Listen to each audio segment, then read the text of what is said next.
Hi friends, ఈరోజు పుచ్చకాయ తీసుకొచ్చానండి షాప్ నుంచి.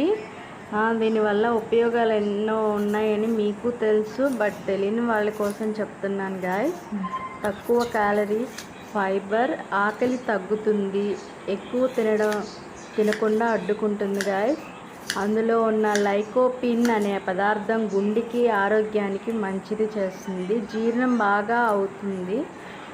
దీంట్లో మనకి నీరు కంటెంట్, ఫైబర్ ఉన్నందువల్ల మలబద్ధకం తగ్గుతుంది, జీర్ణక్రియ బాగా జరుగుతుంది, చర్మానికి మేలు చేస్తుంది, విటమిన్ సి అండ్ ఏ ఉన్నాయి, చర్మం నిగారింపు కూడా ఉంటుంది, కళ్ళు ఆరోగ్యంగా మెరుగవుతాయి గాయస్, మూత్రపిండాలు సహాయపడుతుంది. దీనివల్ల ఎన్నో బెనిఫిట్స్ ఉన్నాయి గాయస్. పుచ్చకాయ వల్ల ఎండాకాలంలో వాటర్ కంటెంట్ ఎక్కువ ఉంటుంది, ఇంకా అదేవిధంగా మలబద్ధకం కూడా దూరం చేస్తుంది గాయస్. నా వీడియో కనుక నచ్చినట్లయితే ప్లీజ్ లైక్, షేర్, సబ్స్క్రైబ్ చేసుకోండి ఫ్రెండ్స్.